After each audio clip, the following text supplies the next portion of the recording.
CSS এর ধারাবাহিক টিউটোরিয়ালের আজকের পর্বে আমি আপনাদেরকে দেখাবো বিআর অর্থাৎ নিউ লাইন অর্থাৎ লাইন ব্রেক, এই লাইন ব্রেক ট্যাগ এবং হরিজন্টাল ট্যাগের কাজ। তো চলুন কথা না বাড়িয়ে চলে যাই টিউটোরিয়ালে। আমরা গত পর্বে এই ওয়েব পেজটা ক্রিয়েট করেছিলাম। এই ওয়েব পেজে আমরা যদি কোডটা একটু নিচে নামিয়ে দিলাম, প্যারাগ্রাফটা একটু ছোট করে দিলাম আপনাদের বুঝতে সুবিধার্থে।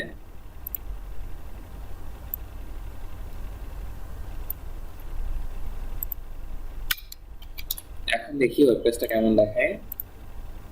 কিছু করিনি, শুধুমাত্র প্যারাগ্রাফের লাইনটাকে একটু ছোট করে দিয়েছি।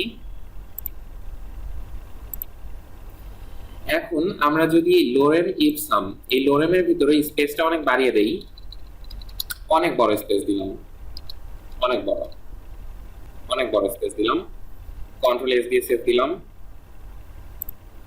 ওয়েব পেজটাকে রিফ্রেশ করলাম। এখানে কিন্তু কোনো ধরনের চেঞ্জ হলো না, অর্থাৎ এই টোটাল যে স্পেসটা, এই যে এত বড় একটা স্পেস, প্রথম লাইন থেকে শুরু করে পরের লাইনের এই পর্যন্ত যে স্পেস, এই স্পেসটাকে ব্রাউজার কিন্তু একটা স্পেস হিসেবেই ধরেছে, সে কিন্তু বেশি স্পেস ধরেনি। এখন আমাদের যদি দুইটা লাইন লিখতে হয়, অর্থাৎ আমরা যদি লোরেম কথাটা উপরের লাইনে রাখতে চাই, ইপসাম কথাটা নিচের লাইনে দিতে চাই, ডলার কথাটা নিচের লাইনে দিতে চাই, সিট কথাটা তার নিচের লাইনে দিতে চাই, এমিট কথাটা তার নিচের লাইনে দিতে চাই, এভাবে যদি লিখতে চাই, কন্ট্রোল এস দিয়ে সেভ দিলাম। দেখি ব্রাউজার কি করে।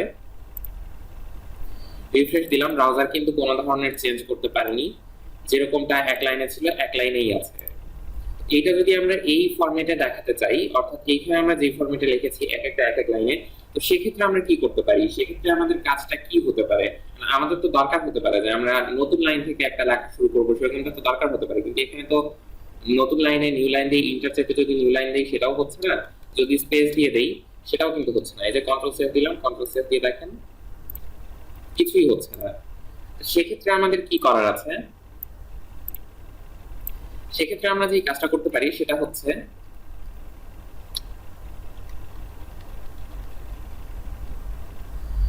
হচ্ছে লাইন ব্রেক। তো ব্রেক কথাটার প্রথম শব্দটা ফোকাস হয়, আমি সবসময় বলেছিলাম ট্যাগের ক্ষেত্রে প্রথম শব্দটা বেশি ফোকাস হয়। ব্রেক কথাটার প্রথম শব্দটা কি হতে পারে, বিআর। তো সিম্পলি লিখে দিলাম বিআর। ও হ্যাঁ, এই ট্যাগটা কিন্তু কোনো ইন্ট ট্যাগ নাই, অর্থাৎ আপনি যদি ব্যাকস্ল্যাশ লেখেন, ব্যাকস্ল্যাশ বিআর, এটা লেখার কোনো দরকার হবে না। আপনি শুধুমাত্র এই যে বিআর লিখেছেন এটাই যথেষ্ট। এটার কোনো বিআর এর কোনো ইন্ট ট্যাগ নাই, অর্থাৎ লাইন ব্রেকের কোনো ইন্ট ট্যাগ নাই। লাইন ব্রেক শুধুমাত্র বিআর দিলেই লাইন ব্রেক হয়ে যায়। এবার আপনি যদি নিচে দেন ইফ সাম, আবার একটা লাইন ব্রেক দিলেন বিআর। এবার আপনি যদি ইন্টারসেপ্টে নিচে দেন, কন্ট্রোল এস দিয়ে সেভ দিলাম। এবার দেখি কি হয়। এই যে এবার কিন্তু নিচের লাইনে চলে এসেছে। এখন আমরা যদি বিআর দিয়ে একই লাইনে লিখি, যদি ইন্টার না দেই, বিআর দিয়ে একই লাইনের ভিতরে বিআর দিয়ে লিখলাম, এবার দেখি কি পরিবর্তন হয়। এবার কিন্তু নতুন লাইনে আসবে। দেখি ব্রাউজারে গেলাম, কোন ধরনের চেঞ্জ হয়নি, নতুন লাইনেই কিন্তু আছে। অর্থাৎ বিআর কথাটার অর্থ হচ্ছে ব্রেক। যে পর্যন্ত লেখা হয়েছে তারপর বিআর যদি থাকে, তার মানে ব্রেক করে নতুন একটা লাইন ক্রিয়েট করবে আমাদের ওয়েব ব্রাউজারে। এটা বোঝার জন্য এই যে নিচে যে পয়েন্টগুলি আছে সেগুলি নিয়ে আমি আপনাদেরকে দেখাচ্ছি। এই যে প্রথমে বোল্ডের উদাহরণ, স্ট্রং এর উদাহরণ, আন্ডারলাইনের উদাহরণ, মার্কের উদাহরণ, ডিলিট অর্থাৎ একটানে কেটে দেওয়া যেটা সেটার উদাহরণ, স্মলের উদাহরণ, ইটালিক, এমফাসাইজ, এই প্রত্যেকটার উদাহরণ যখন আমরা লিখেছি, দেখেন এখানে কিন্তু আমরা কোডিং এর সময় আলাদা আলাদা লাইনেই লিখেছি, কিন্তু ওয়েব ব্রাউজারে এটা কিন্তু একই লাইনে শো করছে। এই সমস্যা সমাধানের জন্য আমাদেরকে যেটা করতে হবে, প্রত্যেকটা শেষে বিআর দিতে হবে। বিআর কপি করে নিলাম, প্রত্যেকটার নিচে পেস্ট করে দিলাম। বিআর অর্থ হচ্ছে ব্রেক। কন্ট্রোল এস দিয়ে সেভ দিলাম। অবশ্যই কাজের শেষে কিন্তু সেভ দিতে হবে, তাছাড়া ব্রাউজার সেটা রিড করতে পারবে না। এবার যদি একটা রিলোড দেই, এই যে দেখেন প্রত্যেকটা কিন্তু নতুন নতুন লাইনে চলে এসেছে, প্রত্যেকটাই নতুন নতুন লাইনে চলে এসেছে। আজকে আরেকটা জিনিস আপনাদেরকে দেখাবো, সেটা হচ্ছে যে অনেক ক্ষেত্রে দেখা যায় 100% আন্ডারলাইন থাকে, অর্থাৎ এই যে দিস ইজ এ আন্ডারলাইন, এই লেখাটাতে তো শুধুমাত্র যতটুকু লেখা আছে ততটুকু লেখার নিচে আন্ডারলাইন আছে। আমরা যদি একটা হেডলাইন দিয়ে নিচে বড় করে একটা দাগ টানতে চাই, নিচে একটা হেডলাইন দিব, নিচে বড় করে একটা দাগ টানবো, সেক্ষেত্রে আমরা কি করতে পারি? আচ্ছা, এই লেখাটাকে নিচে নামিয়ে দিলাম। প্রথমে একটা হেডলাইন নেই, হেডলাইনের ট্যাগটা মনে আছে তো আপনাদের? হ্যাঁ, H1 থেকে H6 পর্যন্ত যে কোনো সংখ্যাই হতে পারে। আমরা H1 এ নিলাম, is a heading। কন্ট্রোল স্ট্যাটাসে দিলাম, দেখি ব্রাউজারে কি ধরনের পরিবর্তন হয়। দিস ইজ এ হেডিং কিন্তু চলে এসেছে।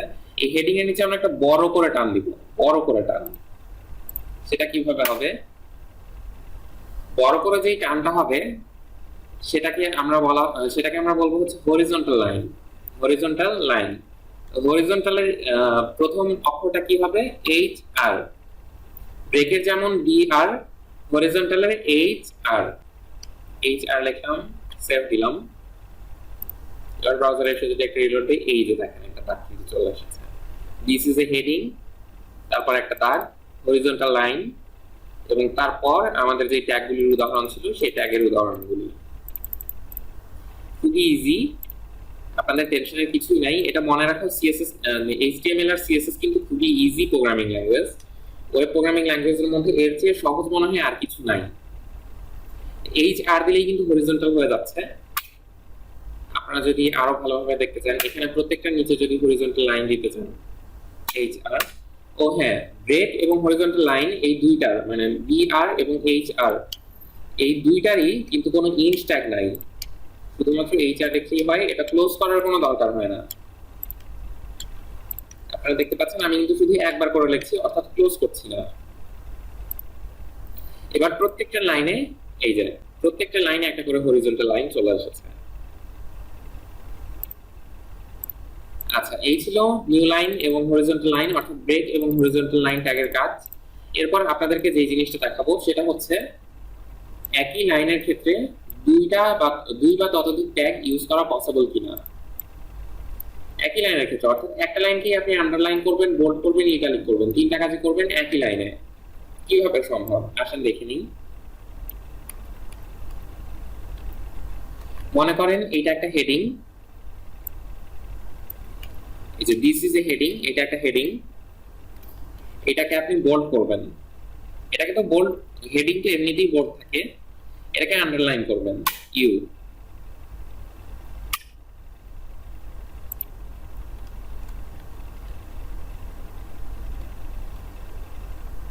এটাকে যদি আন্ডারলাইন করতে চান, প্রথমে ইউ ট্যাগ নিলাম, ইউটা ক্লোজ করলাম, অর্থাৎ হেডিং হবে এবং সেটাতে আন্ডারলাইনও হবে। দেখি কি হয়। এই যে হেডিং হচ্ছে এবং সেখানে কিন্তু আন্ডারলাইনও হচ্ছে। এই লেখাটাকে যদি আমরা আবার ইটালিক করতে চাই তাহলে কি করব? ট্যাগ একটা লাইনের ক্ষেত্রে আপনি কয়টা ট্যাগ ইউজ করতে পারবেন সর্বোচ্চ, এটা যদি বলেন তাহলে আমি বলবো আনলিমিটেড ট্যাগ ইউজ করতে পারবেন, যতগুলো আপনার দরকার হয়। যেমন এখানে একটা লাইনের ক্ষেত্রে আমি কিন্তু অনেকগুলো ট্যাগ ইউজ করছি, ইউ ইউজ করেছি, H1 ইউজ করেছি, এখন আই ইউজ করছি, \i ক্লোজ করে দিলাম। দেখি, এই যে এটা কিন্তু ইটালিক ফরম্যাটে হয়ে গেছে। আচ্ছা, আপনি যদি ডিলিট করতে চান, এই ডিলিট লেখে কিন্তু ডিলিট হয়ে যায় না, একটানে কেটে দেওয়ার মতো একটা চিহ্ন আসে। এই যে এখানে কিন্তু ডিলিটও কাজ করেছে। তো সব ধরনের আপনার যতগুলো ট্যাগ এখানে দরকার, অর্থাৎ এই লাইনের ক্ষেত্রে আপনার যতগুলো ট্যাগ দরকার আপনি কিন্তু ততগুলো ট্যাগই এখানে ইউজ করতে পারেন। আপনি যদি এখানে মার্ক করতে চান, সিম্পলি লিখবেন মার্ক,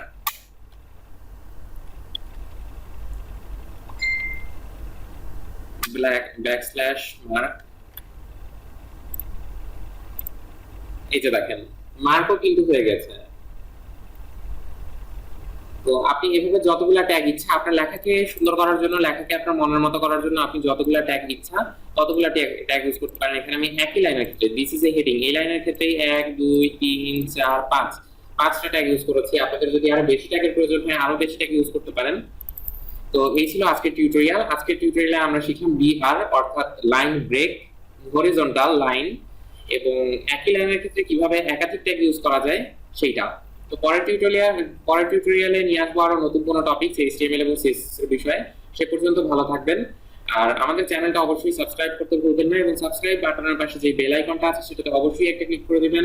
এবং ভিডিও যদি ভালো লাগে তাহলে লাইক, কমেন্ট এবং শেয়ার করতে তো কখনোই ভুল করবেন না। আজকের মতো এ পর্যন্তই। ভালো থাকবেন। আসসালামু আলাইকুম।